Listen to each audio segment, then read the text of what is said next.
Hey everybody, we just wanted to give you a quick trigger warning. This week's episode discusses topics that include sexual assault and rape. So if you or someone listening has been affected by this crime, you may want to skip this week's episode. If you need help, professionals are ready to help you. The National Sexual Abuse Hotline is open 24 hours a day. The number is 1-800-656-4673. Please know that you're not alone. What's up everybody, it's Andrea. This week, we have a new alien race, a new kick-ass costume, and a new very punchable face. Let's get ready to rumble.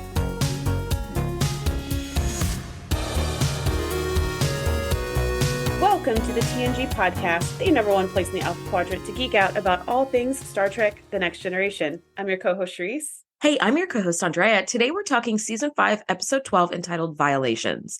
This episode was written by Shari Goodhartz, T. Michael, and Pamela Gray, and directed by Robert Weimer. Shereese, this episode talks about some really triggering things, so I just want to put this trigger warning out. This episode does contain topics referencing like sexual assault and rape. So if this is a triggering subject for you or for somebody who may be listening, this might be a good episode to skip, and we'll just see you next week. At the bottom of the episode, I will have a hotline for people to call if they have experienced sexual assault and need some guidance and counseling. But for now, let's just jump right in. In this episode, a member of an alien delegation traveling with the Enterprise molests members of the crew using telepathy, which is a really crazy premise for something that's all too familiar. What were your initial thoughts on this episode? You know, when I first hit play, I was really nervous because this is one of the most memorable TNG episodes. This is one of those episodes. Sure. Yeah, this is one of those episodes I've never forgotten my entire life. And I remember it being compelling, but really all I remembered was Troy being assaulted. That's all I really remembered about this episode.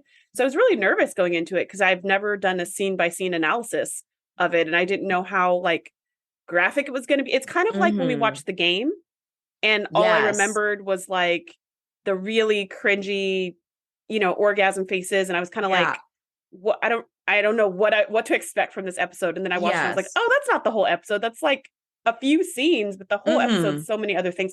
That's kind of what I felt going into this. I was like, oh, I don't know about this. But at the end, it wasn't as there were even more violations than I remembered. There was so much more that I remembered. What about you? My initial thought was, no, not this one. Please, not this one. This episode stands out in my mind, I think, the same way it does for you. I've never forgotten this episode. I was surprised pleasantly, at the tail end of watching this episode where I was like, I know that Jev gets caught, but I don't remember how, because he had painted his father into this very incriminating corner. And I was like, okay, it seems like they've got their man and off they go. And it's like, wait, but there's still 7 minutes left and they haven't caught the right guy. So how are they going to catch him? Right. That was kind of nice to have a unclear sort of memory of the ending. But man, I remember the violations and I remember the costumes being epic. Oh my gosh. I want the Yulians outfits. I want their great coat. Oh my God. Yeah, their coat with the triangle cutouts. Oh, so cool. And it's thick wool. Beautiful job to the designers. Beautiful job. And then underneath, we've got this beautiful wrap that's kind of different shades of white and tan and pale. It kind of was giving me these Star Wars vibes. That's something that Rey would wear. And I was all about it. I was I hated their makeup, but I was obsessed with their costumes. Same. The makeup on their head and their ears was really creepy to me, but their costumes rocked. It maybe was cool without HD, but I can't picture it without HD. So I just am it just looks like gross stuff spackled all over their face. I wasn't a fan. It really does look like spackle. All right, let's jump in. I've always really loved this opening sequence. There's something very ASMR-y about this intro. Keiko is being mentally probed to retrieve a hidden memory. So the Yulians are memory archaeologists. They're telepathic historians. Yes. How cool is that? Cool. That is the coolest thing I've ever heard. Yep. What an amazing premise, too. It's like everything in this episode was really, really cool and groundbreaking in its process. Mm-hmm. Yes, and its novelty. And like the fact that rape and sexual assault happens is not awesome. But if you replace that with some other crime they were committing, this episode would be like a top 5 episode of Star Trek, I think. Oh, totally. Like if it was like theft. Yeah, this is the best episode I've ever seen. Of ever, yeah. Mm-hmm. So Keiko is being like probed to retrieve this hidden memory that she could never quite place. She's seen this like white cup that is chipped in her memory for years, but could never like place like where or who why it was or important. When. Yeah. And they're like probing her and they're asking her questions and they're like, can you put your finger in the cup? Can you run your finger around the edge? Is it tea? Can you taste it? And it's amazing because they're in 10 forward and the head Julian, whose name we don't know yet, is like holding the shape of a cup in his hand, but with just holding air. And she is interacting with the cup that he's holding, like the air cup. But in her mind, she's seeing all of it like in real time, which is so cool. And it's her mother's paintbrush cup that she used to wash her brushes when she would do like calligraphy. Just so amazing. It was her grandmother's cup. And she tells the story of how she used to sit with her grandmother and watch her paint letters for hours and hours. And it was her job to refill the cup with water. So she would go and fill the cup and come back and then sit, and her grandmother would hum the whole time that she would draw these beautiful characters. And she was like, I remember humming and I remember like a cup, but I couldn't place it. And after she has this memory where she envisions all of this stuff, she kind of opens her eyes. She's like, oh, I remember everything. I used to be this age and I used to do this. And it was with my grandmother and all this stuff. And you're like, whoa. So it literally unlocked this memory that was buried in there somewhere, but the context was all gone. And I thought that this was just a really beautiful gift to give to Keiko, because obviously it was something extremely important to her, but because she was so little, she just couldn't hold on to all the details. And watching this, I was like, I would be so down for the Julians to like retrieve some random memory from when I was a kid of something that was really important to me, but I've forgotten all the context. Especially if you have which it seems like you have the choice of which memory they retrieve, because Keiko was very specific about there was this cup and I don't know the rest. And I want to know what you think about that, because throughout the episode, the Julians are kind of like, hey, how about you? How about you? How about you? And everyone's like, absolutely not. Absolutely not. So I was like, I would totally do it. I mean, as long as I could pick. If they're just going to pick random stuff, no. But if I get to pick, which it seems like you do, because Keiko did, I'd be so down for that. What about you? I thought the exact same thing. I was sitting there watching this and kind of going over in my mind, like, do I have sort of a fragment of a memory that I can't put any context to? And I'm sure I do, but it's kind of like when you're on a date with somebody and they're like, so what movies do you like? And suddenly you can't recall ever seeing a movie ever, where you're like, like I can't choose. Like if they chose a memory for me, I feel like I'd be like, no, because who knows what they can unearth that you're like, ooh, I don't want to remember that. But if I could pick something, totally. I just struggle to think of like, is there like a fragment of a memory that I can't remember like the whole story of? And if I could, then absolutely I would. So we get to see that the Julians are like a trio. It seems to be a family. It's an older man, Tarmin, his wife, who I don't know if we ever get a name for, and his son, Jev. Yeah, I don't think we get her name, and I don't know if that is his wife. I think that's just another woman who's on the team, actually. Because I always thought they were a family unit. No, I don't think so, because Jev only calls Tarmin dad, and Tarmin says my son, and they never refer to the woman in any type of relationship, nor do they even say her name. So I believe she's just another member of the exploration team. Oh, wow. I literally never, ever thought of that. I've watched this episode 100 times, and I've always just assumed it was like the mom. So we end up having this like welcome dinner, and Jev talks to Picard about the memory library that they're building. But Tarmin like cuts him off to describe the project. And there was a moment that stood out to me where, Jev is like, Tarmin is like, is there anybody whose memory you want probed right now? Come on. And everybody's very like, nah, I'm good. And they even like in 10 forward jokingly say like, hey, Riker, do you want some memories like unlocked? And he's like, none that I would have in front of an audience, which I was like, yeah, because you're a super horn dog. Totally. We've seen all your conquests. Like we don't need to relive it.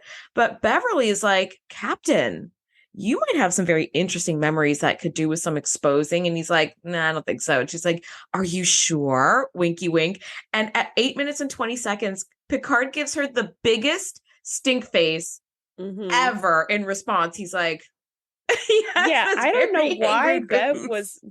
why Bev was so anxious to push Picard under the bus.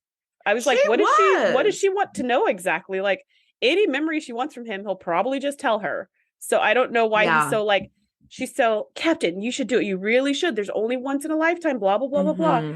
But then she's not quick to raise her hand for her memories to be retrieved. It was like, speak for yourself, Beverly. Seriously, if you're so excited about it, you do it first.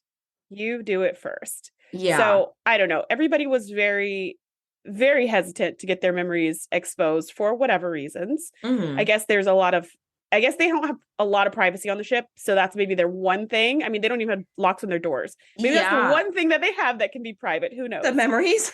Their memories. That's the one thing they have a lock on, except when there are telepaths around. But I did notice that Tarman just cut Jev off in the middle of him talking about the library and how excited he was. And it was just kind of like, well, that was kind of a dick move. He couldn't finish his thought because it wasn't like, yeah, totally. Like he wasn't adding on to what he was saying. You and I interrupt each other all the time, but we're adding to what one another's saying. We're so excited about what one another's saying. We're not shutting one another down so that we can get the spotlight and the other one can be seen as really small. And I just thought, wow, Dad, I feel like you kind of created a monster by treating your son in a way that makes him feel like he invisible and powerless. And that's like so unnecessary. And then a little bit later in the conversation, the woman of the group talks about how Tarman is one of the most gifted Yulians at memory retrieval. And it turns out that not all Yulians are telepathic. Not all Yulians can do this. This is something that you train for years and years to do, which I thought was fascinating because Beta Zeds are all telepathic. And so I was like, oh, that's interesting. And so when Tarman got that compliment, he takes the opportunity to be like, oh yeah, there was this one time when Jeff spent days with this other alien race and couldn't do anything. And I showed up and boom, instantly I found it. And it was like, really? You're competing with your son? That's a little sad. Like, who competes with their child? My mom. That's weird to me. I mean, I'm not a parent, but I am a child. And if my mom was competing with me, I do have an older sister who competes with me sometimes, and it confuses the world out of me because I'm like, why would you compete with me? We're totally different people. We have nothing in common other than our parents, coincidentally. Sperm and egg, we have parents alike, but like we have nothing in common. Why are you competing with me? So if my mom was competing with me, I'd be like, what is wrong with you? What? I don't understand. Yeah, it reminds me a lot of the Soliton wave episode because you know how they have the waves that are like the planet shoots one wave and the sister planet shoots another. Make the wave bigger. Yes. So you and I are constructive waves. Our waves interact to make the waves bigger. The Soliton waves were supposed to clash with each other. Those are destructive waves. And I feel like Tarman is a destructive wave for Jev. Like anything Jev says, he gets excited about. Tarman is like, don't listen to him. And he's an idiot. But blah, blah, blah. It's like, oh man. I will say my mom does not try to cut me down in front of people. If that, like she doesn't go as far as like Tarman does. But if I start doing really well in something, she has to like remind everybody, like, remember, I did it first though. Like I was the original, whatever. It's like, okay, Mom, you can take your medals and your accolades. Like, I don't care. So that like, it is confusing. Yes, it is confusing. And it is hurtful because it's like, I'm just excited about this thing. Can I just not talk about that thing? Like, so yeah, I definitely know. Yeah. Or like, can you just celebrate me? And then that's the end of the statement. Can't you just be like, oh, that's awesome, period. Yeah. Not, oh, that's awesome, but I'm better. Like, we don't need that second part. You could say that part in your head.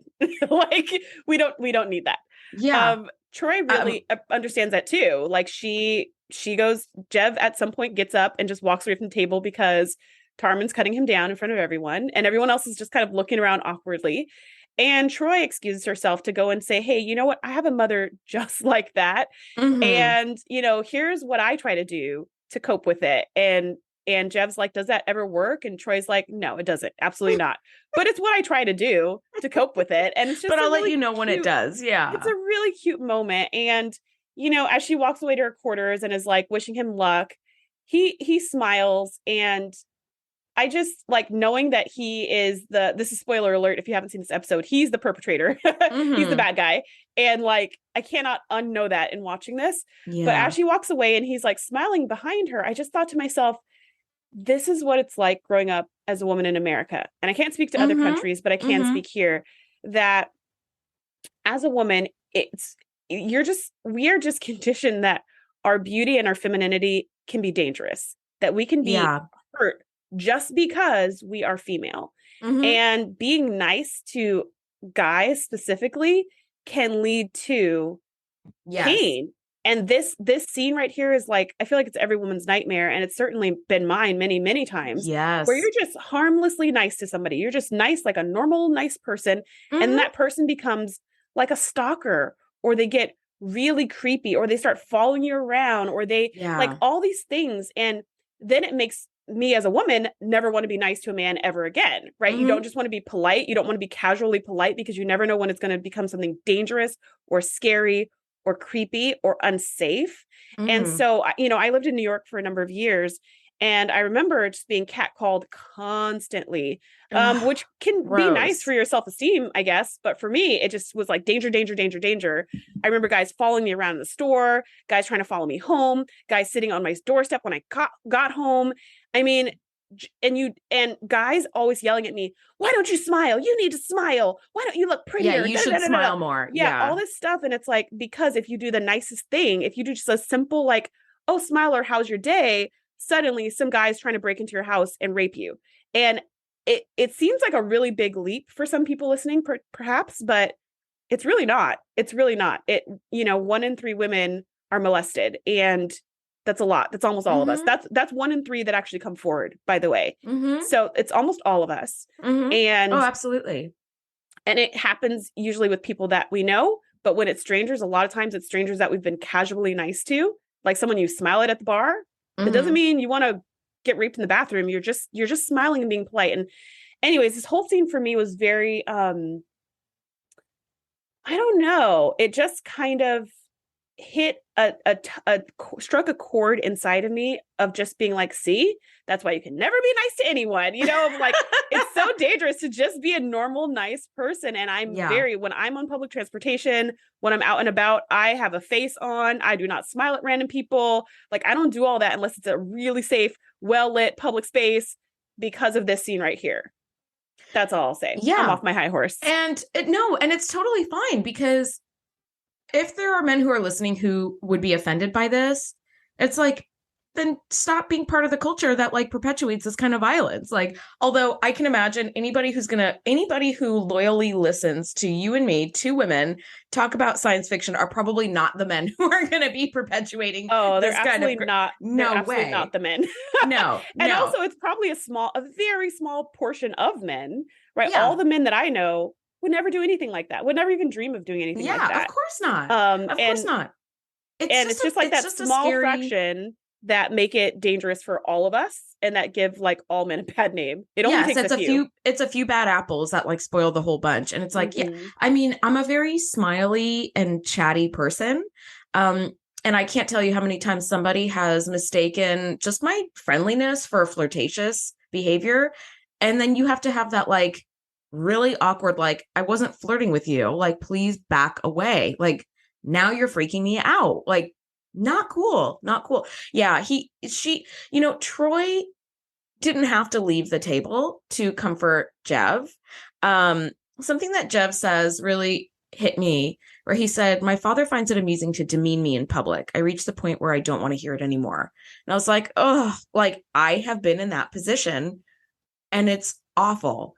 But what you do that Jev did not do is you set boundaries and you say, hey, that hurt my feelings. And you say, hey, that wasn't cool. And you say like, don't do that again, or, there will be consequences. And Jev was just like, I'm leaving. So that's why your dad treats you like that, because you let him treat you like that. He's been treating you like that your whole life. Yeah. And you just let him.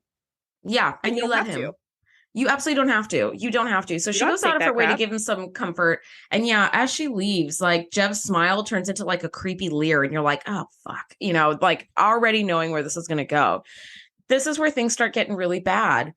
In her quarters, Troy's getting ready to go to bed. And I can't help but notice her sleep dress is a fabulous off-the-shoulder asymmetrical pink satin dress. She's And Luoxana's daughter. she is. And it doesn't look comfy for sleeping. But But this is beautiful. Ugh. beautiful. But this is where it bothers me, men writing women. Of course, as a woman, even her bedtime clothes have to be sexy. And it's like, come on. I know. Like, I sleep in a could giant sleep shirt and nothing else. And it's comfy and it's not fashionable. I have never slept in a silk dress, but that's just me. I sleep in cotton, a cotton shirt, and pants. Like, it's super simple. Every once in a while when it's hot, it may be a cotton tank top and shorts. Yes. But I've never slept in a silk dress. No. But, you know, never say never. Well, I gotta say, at least she's not sleeping in her uniform and boots like Jordy. So I guess it's a win. As Luoxana's daughter, I expect nothing less than a freaking silk nightie. This is true. What she would wear. Yeah. This is true. Now she starts to get these fragmented visions that are really disturbing, like coins falling and then her being like placed on the floor by a man like on top of her. But it becomes like it's like a broken record. She keeps seeing these like golden, turns out they're poker chips, like kind of tinkling to the ground. And then she keeps getting laid down. And you hear this voiceover that's like, Imzadi, I've never stopped thinking about you. And it starts to accelerate. And she's like, no, stop. Imzadi, stop. And then Riker turns into Jev. And she's like, oh my gosh, and starts panicking. And he rapes her telepathically. And it's incredibly disturbing. And thankfully we don't see that part. We just see her screaming and then she's collapsed in her room. Yes. The next thing we see is fill in the gaps. But thank God they didn't show it. Oh, thank God for 90s TV. Thank God. Yes. But we do see her in her like silk dress collapsed on the floor with her hot chocolate spilled all over her. And it's like, oh my God, she's on the floor. She looks like she's dead. Right. And it's like, oh my God. Totally. So one of the writers on the team did comment that they really wanted to explore this topic of like a sexual assault and a rape. And they wanted to explore it telepathically. And they said, even though it's a mental violation, it's still a violation of the same impact. And I thought, yeah, no, it really, really is. Because in Troy's like visions, she can't tell. She can't escape. Like, she can't move. She can't get out of there. She can't tell. It's not, it's like being in a dream and like being in a car crash in a dream. Like, you don't know it's a dream. You're experiencing real emotions as though this is real, because it is in that moment. Yeah. But thankfully she's not dead. Captain's log tells us that she's in a deep coma and they can't trace why. Oh, poor Troy. And they also can't fix it. That Beverly's tried absolutely everything and she just cannot wake her up and she doesn't know what's wrong. She thinks it's like maybe Erisine syndrome, some kind of neurodegenerative disease from like hundreds of years ago. Yeah. But the data just really doesn't bear that out. There's not a high histamine count. And so she's like, I don't know what this is. And if I can't figure it out, we certainly can't treat her. And snap to the new doctor. We got a black man playing a doctor in the background. Whoop, whoop. I was like, I'll take one, please. I'll take one for Christmas. I was just so happy to see a little bit of color, a little splash of color on the show. We got a black man as a doctor, and we have another doctor on the ship, which I just was like, yeah, we should have more than one doctor. That is a good thing. It's great to have nurses and whatnot. And we should probably have other surgeons and everything. Because honestly, like today, just this is an aside, but today, people are specialists in medicine. Okay. So a brain surgeon is not a podiatrist. But on the Enterprise, Beverly is all of the things. She's a heart surgeon, a brain surgeon. She does all of it. She does like fixes bones, all of it. She's like Troy's side chick for telepathy and like hypnotherapy as well. So, she does linguistics. Yeah. She does a splash of everything. Yeah. Yes. So anyways, she can't figure out what's wrong with Troy. And they think, maybe it has something to do with the Yulians because that's the only kind of change that's happened on the ship. And Beverly says maybe there's some kind of pathogen they brought on board that the transporters didn't scan out, because when people beam in, there's like filters in the ship that takes out everything, supposedly, unless it can't detect it. So she's like, I'll do some more scans. And Picard's like, make it so. And Riker's like, all right, I will talk to Jev because he's the last person to see Troy as far as we know, because Troy left after him and then suddenly she was on the floor. So I'll go and talk to him. So he does. He goes to 10-4 to talk to Jev, and it was the most intense and awkward conversation. Oh, 100%. I was just like, 100% agree. Ooh, like how you felt uncomfortable with that earlier one. I felt really uncomfortable in this conversation. And it's not like they said anything that was inappropriate. It just was the feeling. Yes, he does. Jev is irritated to be questioned about like what he was doing last night. And he does, it gave me shades of like Devanani Raw. Yes. It gave me shades of that thing. Yes, it's the competitive thing with Riker, where Jev does goad Riker a little, and he's like, she has a wonderful sense of humor. And Riker's like bristling because he can't put his finger on why, but like, I feel like you're involved in this. You're giving me the creepy man vibes. And Riker does not like this attitude at all and gets brusque with him and like kind of takes off mid-sentence. He's like, great, thanks for participating. Later, and just like storms off. And Jev is looking daggers at his back, which, by the way, years and years of being squashed under the foot of his father has given Jev the like supernatural ability to look daggers at people behind their backs. Right?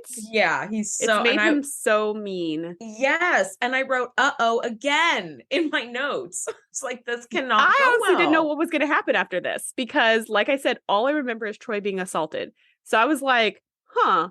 Okay, well, he agreed, but he didn't seem too happy about it. Next thing you know, Riker's in his quarters and he starts having visions. I was like, oh, crap. He is attacking Riker. Like, this is such a punk move. Why didn't you attack him to his face? Why didn't you say something to his face? You're going to wait till he's out of the way in his quarters and then sneak into his mind. Yes. Like, this is the kind of man he's been turned into, basically. Yes, because he's a weasel. You know, in like the old timey movies or the cartoons, there's like a playground bully who's got like he's the mastermind, and then he's got his like goons Minions. to like hold people's hands behind their backs, right? Yeah. This Jev is both of those people. He's the attacker and the weasel. Like, he's a fucking coward, which is why this is his MO. To attack, to sneak into people's minds instead of just up front, like, and boo, let me tell you, honey, sneaking into everybody's mind is not going to fix your problem with your dad. Okay, like, it's not going to fix your dad problem. Maybe it's not going to fix your self-esteem. It's not going to fix anything. No. It's just going to hurt more people to make you feel temporarily better. Yeah. So you probably should have just talked to Troy. You need a therapist instead of assaulting her. Yes, you needed someone to help you through this whole thing of like, I hurt people because I'm hurt. That's not appropriate. That's not a thing. And that's not going to solve anything or fix anything. I felt deeply for Jev during that welcome dinner, because I'm like, I've been in this position before. Yeah. I've never attacked people to make myself feel better.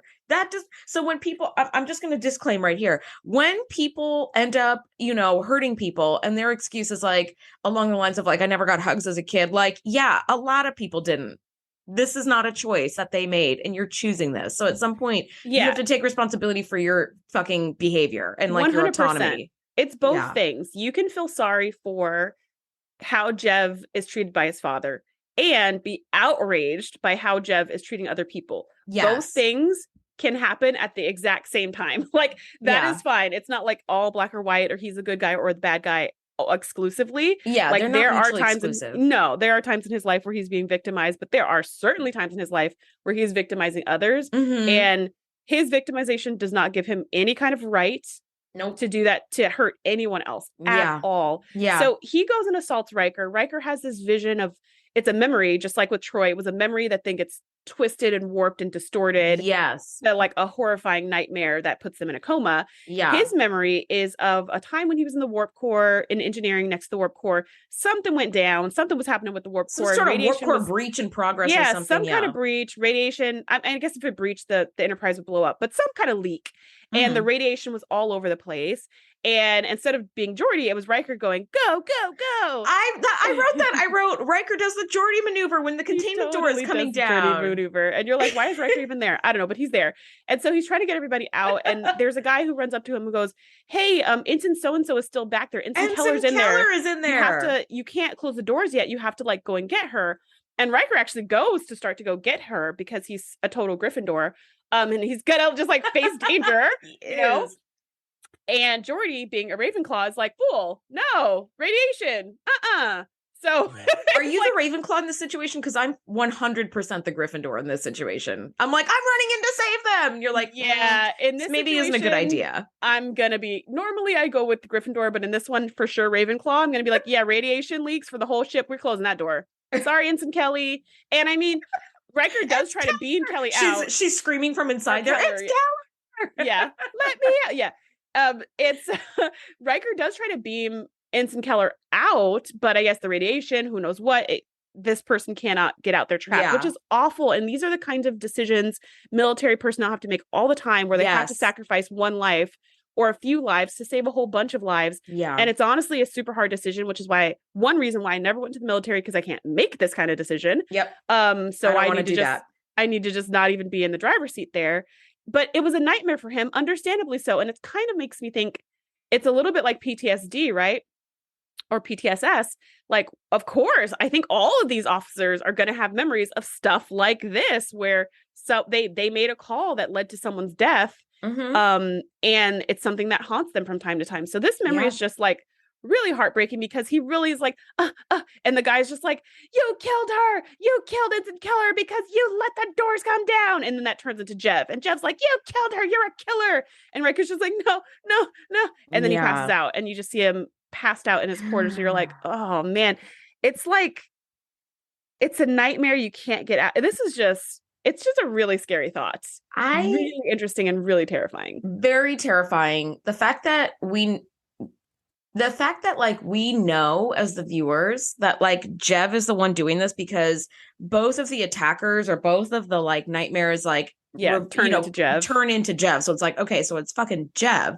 Mm-hmm.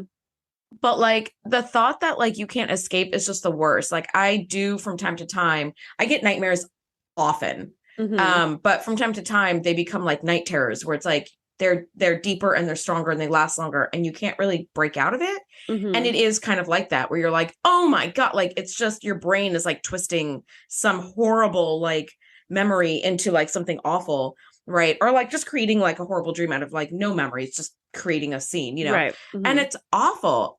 I will say Troi was unconscious in the coma overnight. They found her in her quarters the next morning when she didn't report for an appointment. At least Riker was only he was unconscious without anybody knowing for like a few minutes, because the next thing we see is on the bridge and Picard is calling for Riker, who's obviously not at his post, and they don't get a response. So Worf goes to find him comatose in his quarters like instantly. And Beverly is like, what the F do I do here? Because she's doing a brain scan of Troi and Riker and finds this like electropathic activity that wasn't there before the Yulians visited. And so they both do fit the bill for this Irosine syndrome, but Irosine syndrome has a very low histamine count and their histamine counts are like normal. So it's like, it's like Irosine syndrome-esque, but like, the takeaway though. Worf is just like, I think it's the Yulians. It's got to be the Yulians, because it all started when they got on board. And Picard's like, wait a minute, Worf. Like, that could be a coincidence. Bev scanned them for every kind of pathogen. There's nothing contagious about them. So let's not jump to conclusions. And then Bev's like, well, hold on a minute, Jean-Luc. The takeaway here is that electropathic activity is located in the thalamus, the area of the cerebral cortex that affects memory function. Bum, bum, bum. I totally wrote that in my notes. Yeah, me too. Me too. I think a couple of things here. One, I'm glad that Beverly is a specialist of everything and knows this. And two, I think it's very sloppy of Jev to be going after the people who are investigating the Yulians. Yes. That to me was the dumb part to me. Make it. Well, this is the thing. Make it seem more random, like attack another random person from 10 forward. So that way it just seems like something. So it seems more random, not like the last person who talked to Troi was Jev. Then Riker went to interview Troi, and now Riker's also out. Yes, and then Beverly's hot on the trail, and now Beverly it's like this is a little bit. this is a little bit it's too not good. obvious. Well, but that's the thing though, is when you've got, I mean, it's classic like serial killer thing, right? Like they keep wanting to return to the scene of the crime. They keep, they get more and more and more like bold in their attacks because they know they can't get caught. Because they know they can't get caught until they do. Right. And then you're like, idiot, stop coming back to the scene of the crime. Stop attacking every single person who's investigating you. Because at some point, Data is going to be the last person left and you won't be able to attack him. So, like, what are you going to do then? So Tarman is a little huffy at being suspected. When Picard and Beverly. Just a little. This is hurting his pride majorly. This is the narcissism bit where he's like, how dare you? Me? It's like, yeah, buddy, you and your people. Just saying. Picard and Beverly are super diplomatic about it, though. Mm-hmm. But of course, Tarman is offended. And Jev is like the poor put upon son who's like, Father, listen, he smooths things out. And as we know that he's the one attacking people, it is so gross to see how gaslighty he's being. And also, it's kind of like to me, the way he was so quick to, because the woman was very, the woman I thought was perfect. She was the perfect diplomat as well. Yeah. She's lovely. And she was just like, well, if we're being accused of something, we need to know. And like, I mean, she was just like, what do you need from us? And Jeb jumped in and was like, oh, yes, we're happy to help. So they both seem so reasonable and so happy to help. And knowing that Jeb is the creep behind everything, I'm like, why is he so happy to help? Like, he's not afraid that they're going to find anything? And I was like, maybe they won't find anything. Maybe they can't find anything. And then in the next scene, we've got Beverly like doing her thing. And I was like, I hope Jeb doesn't like attack her because she's going to do the scans. She's next hot thing on the trail. Yep. She starts having visions. I was like, son of a gun. Yeah. Like, yeah. Again. And like these horrible ones. Like, first of all, her memory flashback is of her and Picard going to identify the body of her husband, Jack Crusher, which is a memory I would pay to have erased. I would never want that memory. No. So Picard, first of all, looks scary AF with like a headpiece with that weird toupee, yeah. Like a weird toupee and like some electronic implant on the side of his head. Yeah, he's got like a Borg implant. Yes. Now, that image is up now on our Instagram at the TNG Podcast because I think it is still one of the scariest shots from TNG. It's just so creepy. It like makes my skin crawl. And his little piece is very cool, though. There's a scene where you can see these LEDs lighting up inside of it. And I was like, how did they do that? And it's like, because there's another scene when they show a close up of his face and it looks just like a sticker. It looks like they just put a sticker on his forehead, like on the side of his face. And I thought, his temple, yeah. But how did they get the LEDs inside the sticker if it looks, in one scene it looks totally flat, in another scene it looks 3D with lights? Oh, they might have done like a few mock-ups, or it might have been like some post-production CGI the sticker was or something. Not as cool. No, the lights was very cool. I was like, oh. No. Well, so this like audio starts to repeat, like, you don't have to do this, Beverly. She's like, no, I need to. Like, I need to identify him. And it pulls back, they pull back the sheet several times because it's a like memory on loop. And Picard becomes Jev. Dear God. And then poor Jack Crusher's dead and like lacerated body opens its eyes and animates, and it's also Jev. And poor Beverly just starts screaming her head off. And I thought, this poor woman has had multiple dead bodies reanimate on her. I think I would take a sabbatical for a little bit. Like, oh my God. And the poor woman is like cornered and she's got her hands up and she's screaming and screaming. And I was like, oh my God. Like, I've seen this scene many times because I've watched this episode a bunch. It still scares the shit out of me every time. They do such a great job at like making the viewer like relate, to like these poor people who are being attacked. And of course, Beverly goes comatose. Now we've got the one specialist on the team is going comatose. I know, but at least we have Dr. Martin. And now we know why we have Dr. Martin, so that we can have a doctor in sick bay when our one doctor is out of commission. Yeah. Yeah. Thankfully, she's only out for a few minutes because Data and Geordi come to find her. She had tasked Geordi with looking for all these different compounds that could potentially be causing these comas. Yeah. And I love the conversation that Geordi's having with the computer and engineering, because he's going through this like expanded list of the periodic table items. He's like, well, what about this and this? And this breaks down into this and this and all these compounds that don't exist. It was, as a scientist, I just totally geeked out about that part. That was super fun. But he comes to give her the report, which is nada. We found nothing at all that could explain this. And they walk in and they see Beverly is hunched over her desk and she is out and down for the count. Mhm. And you're just like, oh my goodness, like, can things get any worse? So in the next scene, we see Picard asking Data to go back to the 11 planets that the Yulians were on and to see if they could find any unexplained comas. Because at this point, they're like, we've kind of ruled out absolutely everything. Yeah. It's got to be something to do with the Yulians. We don't know what it is. We can't put our finger on it. It's and of course they can't see it because it's telepathic. They wouldn't even, know. Yeah. But Picard says, I think the best course of action is for us to confine them to quarters. And Geordi goes, is that really going to be effective against telepaths? Like, is a door really going to do much?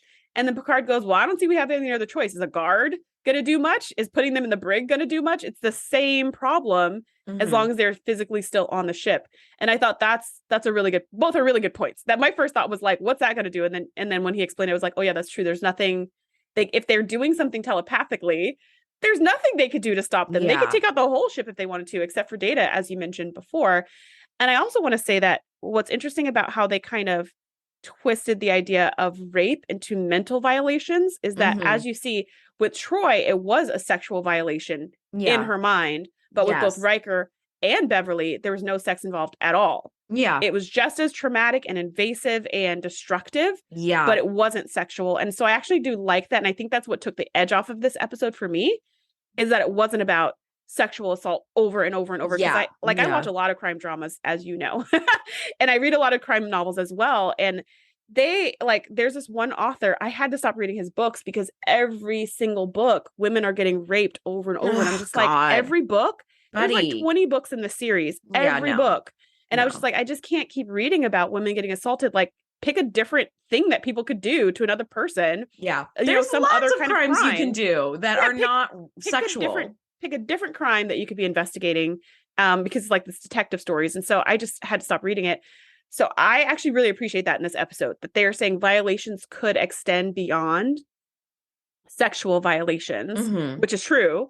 And I just think that made it more like easy for me to watch this episode and be like, wow, Jev is a creep all around. He's not just a pervert. He's a creep all around. He's a tiny man who wants to hurt people so he can feel big and important. And I want some serious justice at the end. Yes. We got a little taste of, but I wanted more. I don't know what. I just wanted so much more to just feel like there was some kind of balance restored. Some stuff starts to happen very quickly. That's like starting to accelerate, like getting us to justice. Hopefully. As they're trying to determine what happened, a nurse calls Picard to let him know that Troy has regained consciousness. And she has no memory of what happened. How did I get here? How long have I been out? And they're like, 3 days. She's like, 3 days? And they're like, can you tell us anything? She's like, I was hoping you could tell me what happened. And they were like, dang it, we were hoping you could tell us what happened. Yeah, you know? She's like, I was in my quarters and then I woke up here. So I was brushing my hair and suddenly, which not is only like, was she violated, she was also like mind roofied. Yes. So it's like, dang it. So Troy consents to having her memory probed of whatever it was that caused her to fall comatose. And Worf and Picard go with her. And she's reliving it all. And she's lucid enough to be talking through it. And she's like, the falling poker chips. And she's like, oh, it's Riker. Okay. Jev is the one who's helping her retrieve this memory because Carmen wants nothing to do with any of this at this point. Yep. And because he's been accused, and how dare they? So he storms off in a huff. Don't you know who I am? Yes. Exactly. And then the female Yulian is there for moral support. But Jev is the one walking her through this memory, saying, relive it step by step. And it's exactly what you said. It's like the serial killer thing.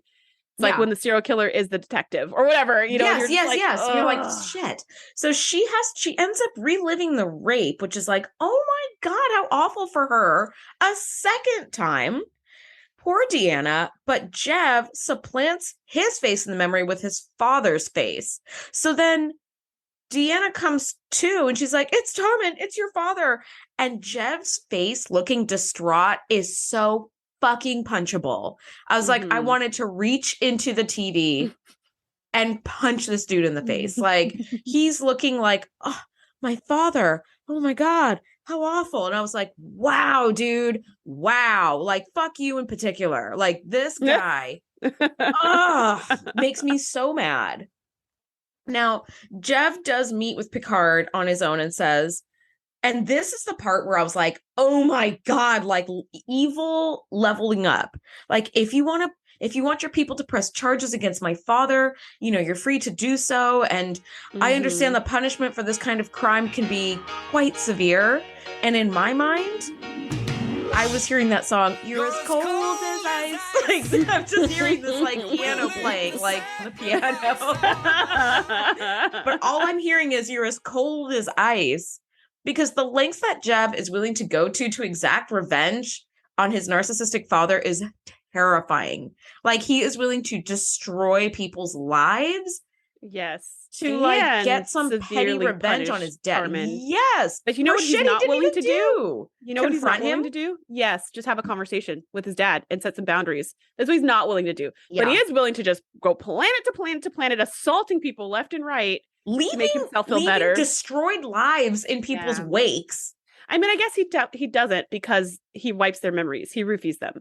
So when they wake up, they don't know what happened. They just know something bad went down, but they don't know what, and they just kind of go on with their lives. So awful. So they're not as destroyed as they would be had they remembered.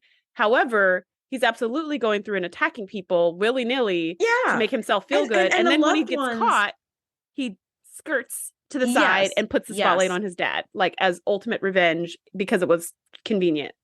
Which cracks me up, because Jev is going to feel all better that Tarmin is being severely punished for something he didn't do. But like, I think the more satisfying thing, if I were in Jev's shoes, which I would never be, but if I were, I would want Tarmin to know that it was me who, like, it's like you finally get your revenge on someone who's done you dirty all these years, and you want them to know that it was you who did this to them. Tarmin will never know what happened. He's like, no, it wasn't me. And that's it. Like, he would literally never know. So like, is that revenge really this juicy? Because you're such a fucking coward that like, you can't let Tarmin know that like, it was you all along who like, he's paying the price for something that you did. It's like, no, you're right. He's willing to hurt people and attack people, but he's not willing to be like, maybe you've just been kind of a dick to me the whole time because you're competing with me. So I don't like that. And I'm not playing this game anymore. That's it. 1, 2, 3, 4. I'm not playing anymore. Like, we learned that as a little kid. Oh, well, at this point, there are 7 minutes left, and I genuinely don't remember how this will resolve itself, which was kind of delicious. Because it's like, ooh. Yeah, it's like a bonus ending. Yeah. So during this conversation where Picard's just like, we can't punish him. You may have laws against Tarmin, and I know you've contacted the home world about it, but we have no laws against this kind of mind invasion. It's not even something we've thought about. And I would say, I mean, that's interesting that with all the telepaths in the Federation, that this has never come up before, but it kind of makes sense because all the telepaths Vulcans can do this, but they do like a mind melt. So it's a little different. Yeah. But all the other telepaths we see can know your thoughts and your memories, but they can't change them. The aliens can. They can go in, they can pull out memories. And apparently, looking at Jev's powers, because, Tarmin's like the most gifted of the group, but apparently Jev has some powers Tarmin knew nothing about. He can come into the memory and switch it up and change the characters in the memory and change what they're doing and change how it goes. I mean, he can actually invent brand new memories on top of old memories. Like, this is a whole nother level. But after he leaves and Picard's just like, that was awful. Data and Geordi have been like on the hunt all this time to figure out what's going on.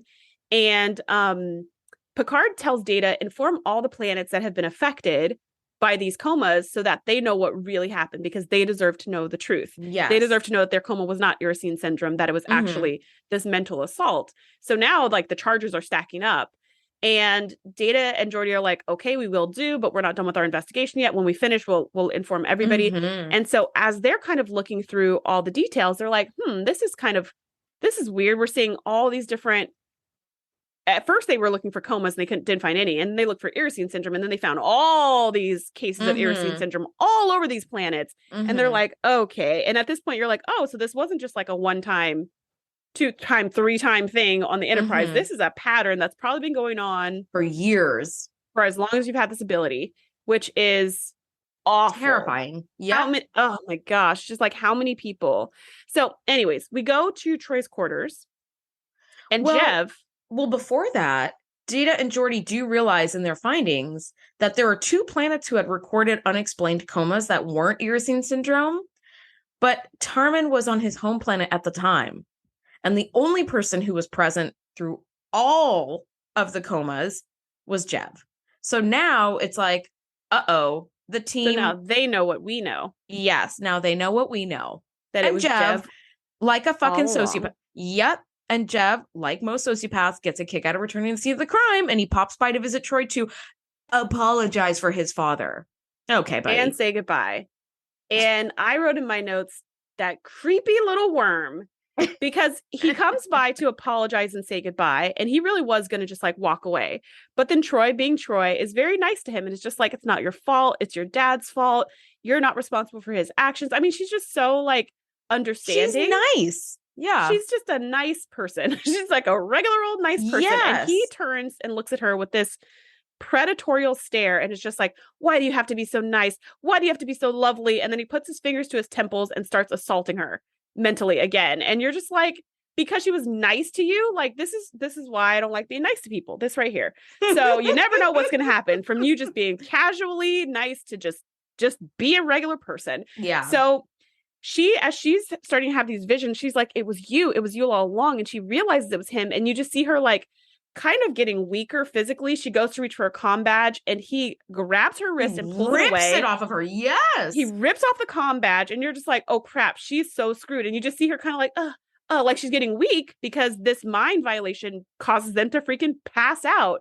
And I just was like, I was freaking out at the scene because I didn't remember the scene at all, like not at all. Neither. So I was like, oh my gosh, oh my gosh, oh my gosh. And then Troy gets this burst of energy and starts beating the crap out of Jev. And I like stood up and applauded as I was watching this episode. I was like, yes. I mean, she picks up a data pad and hits him over the head. She knees him in the groin. She does like the two-fisted punch, like on the side of his head. She just fights however she can. She's fighting as hard as she can. She's like, no, you won't, not again.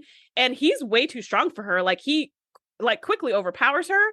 But the fact that she was able to fight with the littlest bit of strength that she had left in her body, I was just like, yes, girl, yes. And that was enough to like break his hold of her mind. And at that moment, Worf thankfully comes in with the whole security team and just slaps him, just like backhand. He does the heel of the palm bit where he like, which is actually in self-defense a really powerful move. If you hit somebody with the heel of your, like the butt of your palm on the bridge of their nose, it'll break their nose really easily. And when somebody has a broken nose, it not only is there like instant pain, but it's not the same as like kicking somebody in the nuts. It's like it creates like you get like temporarily blinded and stuff. So it's very effective.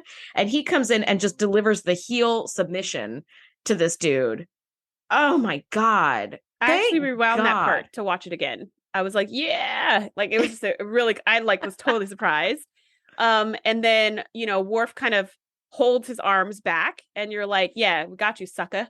Yeah. And Troy's like panting and Data comes over to be like, are you okay? And Troy's just like, how did you know? Like, I just found out it was Jev. How did you know? And then Data explains to Troy that through their investigations, they discovered that Jev was the only one present during all the instances of unexplained comas and Iracine syndrome. So they knew it had to be him. And then it's kind of like, well, everything is solved. Next scene, we're in the observation lounge. Well, where Tarman is now the one talking to Picard about, well, there's going to be some serious consequences, you know, like the same speech that Jev was giving about Tarman 2 seconds ago. You know, now Tarman's the one giving the speech about his own son. And he also says a couple things. He says the best doctors in the world have been contacted to help Beverly, Riker, and Troy recover from this trauma. And they were like, and we haven't seen this crime in 300 years. Yeah. But there are treatments in our archives or in our records for this exact type of crime. And I was just like, oh my gosh, you know, and Beverly was like, yes, they've already been in contact. Thank you so much. Like, they're going to help us, whatever. And then Picard gives us like moral of the story where he's just like, well, the seed of violence remains in each of us. And I just was really irritated. I was like, not the moral of the story again. Okay. Because this is a really big issue. A lot of big things have been going on. I think we just need to let it sit and let people sit with their own thoughts and interpretations of this. I don't need Picard to say the seed of violence is in all of us and could potentially consume any one of us, just like it did poor Jev. Poor freaking Jev. Like, I don't want false. Like, I think I understand where they're going here of saying like, well, any of us could, you know, mentally assault someone if given the right circumstances, I guess is what he was trying to say. I don't really know what the point of this was, which is why I hate the moral of the stories. Like, I hate the moral of the stories because what moral could you possibly bring from this particular story? It's just an awful thing that happened. A guy who assaulted people for whatever reasons. Do we need to know his reasons? Not really. And people trying to recover from what happened to them. Yeah. The end. Like, I think what Picard was trying to say, and I totally see how you feel that way. I think what Picard was trying to say was, you know, not that like it could happen to any of us, but what I think he was trying to create some parallels between the Yulians and humans. And he's like, you know, my people hundreds of years ago were also very, very violent, and it threatened to tear apart the fabric of our society. And that seed still exists in all of us. So like, don't beat yourself up too much. Like, it could have happened to any of us, which I'm like, I feel like you should have stopped two sentences ago, Picard. Yeah, because notice Tarman, even though he was kind of a creeper in the beginning, he was all flirting with Beverly and trying to like get in her mind. Yeah. He didn't assault anybody. No. Yeah, he didn't. No. So like, it didn't happen to him. Yeah. And he could have easily done this, and he didn't. Yep, I agree. So I have some final thoughts on this episode. I'd like to see more counseling here to help the victims. I like that it is alluded to. That's like, we have our best doctors who are going to treat you and everybody else on the 11 planets that we've been to. Yeah. Because this needs to just not be swept under the rug, which I was like, yay. You know, I am not a rug sweeping person. I fucking hate that. Just deal with your issue and like move on. Like, that's, you know, and some things you can't move on from forever. You know, it's like this kind of thing will be with Troy forever until, of course, next week when she finds love. So it's like, but the other thing by here forever, we mean for the next 7 days. Yeah. my main final thought though here is poor Troy. The times that this woman has been assaulted, especially in a sexual nature, is very upsetting. I am troubled by how much in television and movies the sexy female character gets assaulted time and time again in a sexual nature, which I feel perpetuates that very dangerous question of like, well, were you asking for it in some way? What were you wearing at the time? If this episode were written today and somebody had to be like mentally, you know, telepathically sexually assaulted, I'd like to see a very buttoned up, very physically conservative character experience that and see how it changes the narrative. Because Troy is she's a sexy character. And so for her to experience rape over and over again doesn't seem like a big deal. And I think that that's really dangerous because the questions of what were you wearing at the time? Oh, well, you're just kind of a sexy person. And like, I have seen in my work as a teacher, I have seen and heard about like 3rd grade and 2nd grade girls being sexually assaulted by teachers. And then like the teacher was discovered and like charges were pressed and all of this stuff. And that kind of stuff really shook the school that I was like working for at the years ago.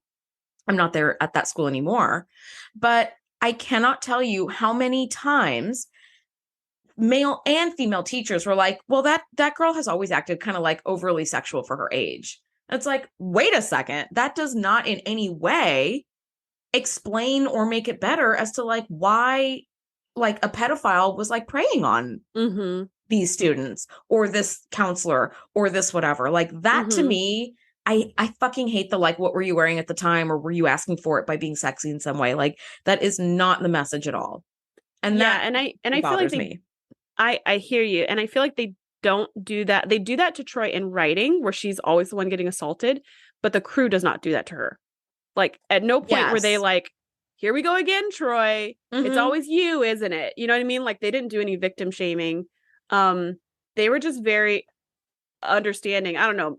I don't understand how they were so understanding, honestly, but they were very understanding when they thought it was Tarman. They're like, oh, Jeb, it's not your fault. They totally get. And then when they realized it was Jeb, they're, oh, Tarman, you know, it's not your fault. Like everybody has. Yeah, I'd be like, you know what? I think I'm good on Yulians. I think I'm good. Like, don't come back on the ship. Yeah, I don't even know. Like, I don't know what my takeaway message would be had I been on the ship during all of this. But I know my moral of the story would not be that there's a seed of violence in all of us. Like that would not be my takeaway. My takeaway would be like, I don't know what, but that's not what it would be. Yeah. In any case, my final thoughts on this episode were that this was an incredibly compelling episode. This is not the kind of episode you can just walk away from, go to the kitchen, get a snack, come back. Oh, it's still on. It's like glued to the edge of your seat, what is going to happen next episode. And I honestly, other than the monster makeup, which I didn't love, I cannot find anything wrong with this episode. You know, and the content is like traumatic, but like it's compelling. Yes. It's a well-told story. It is compelling. I think if there hadn't been any sexual assault in the episode, it would be like top 3 or top 5 for me. But yeah, it is super compelling. Yeah, it's a really good episode. Now, of course, we want to share this information. If you or someone you know has experienced sexual assault, please know that help is available. The National Sexual Assault Hotline is open 24 hours a day. Please speak with somebody. The number is 1-800-656-4673. Just know that you are not alone. Shereese, I've really loved talking about this episode with you. And I'm really excited to talk about next week's episode, season 5, episode 13, The Masterpiece Society. Thank you guys so much. We will see you next week. Thanks for listening. Bye. Thanks for geeking out with us. Be sure to join the crew at thetngpodcast.com to be the first to know when we do our live shows or host events exclusively for our members. We'll see you next time.